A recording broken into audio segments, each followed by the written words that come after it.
हाय लोगोफोर, नोंथांमोनखौ आरोबाव आंनि बे गुबुन मोनसे गोदान भिडिअ बरायहरनाय जाबाय दे। स' नोंथांमोननिसिम आसा खालामो भिडिअखौ जागायनायनिफ्राय जोबजासिम नायलांगोन होननानै। एक्चुअली नोंथांमोन बेबायदिनो बर'नि फैनो गोनां गोबां आबुं सावथुन आरो बर' एलबाम्सफोरनि बागै मिथिबाय थानो थाखाय नोंथांमोना गिबियावनो आंनि गोदान चेनेलखौ साबस्क्राइब खालामना खाथियावनो थानाय बेलनि आइकनखौबो अल प्रेस खालामना लाबानो जाबाय दे लोगोफोर, जाहाथे आंनि गोदान भिडिअनि नटिफिकेशनफोरा नोंथांमोननि सेराव थाबैनो सौहैयो दे लोगोफोर।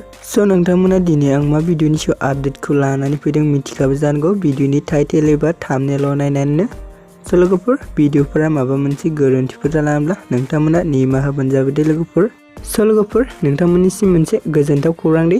एक्चुअली लोगोफोर, बगाजलि कमेडियन इउटुब चेनेला आगमा रुवातिनि एपोइस्ट 16 भिडिअखौबो रिलिज होबाय दे लोगोफोर। स' लोगोफोर, जाय बिथांमोना दासिमबो जुदि बे भिडिअखौ नायाखै अब्ला आंनि चेनेलनि गेजेरजों नायहैदो दे लोगोफोर। स' लोगोफोर, बे भिडिअनि लिंकखौ आं डिसक्रिप्शनाव होनानै होदों दे लोगोफोर। स' नोंथांमोना चेक खालामना नायहैबानो जाबाय दे लोगोफोर। आरो लोगोफोर, जा बेबायदिनो माखासे फैनो गोनां एपोइस्टफोरखौबो नायबावनो थाखाय नोंथांमोना बगाजलि कमेडियन इउटुब चेनेलाव थांनानै चेनेलखौ साबस्क्राइब खालामना लाहैबानो जाबाय दे लोगोफोर। मानोना नोंथांमोननि सापर्ट आरो मदद मोनोब्लानो बिथांमोना भिडिअखौ थाबैनो रिलिज होगोन दे लोगोफोर। स' लोगोफोर, बिदिब्ला दिनैनि सुंद' आपडेटआ बेखिनियानोमोन दे लोगोफोर। स' नोंथांमोन बेबायदिनो बर'नि फैनो गोनां गोबां आबुं सावथुन आरो बर' एलबाम्सफोरनि आपडेटखौ नोंथांमोना मोनबाय थानो थाखाय आंनि गोदान चेनेलखौ साबस्क्राइब खालामना लाबानो जाबाय दे लोगोफोर।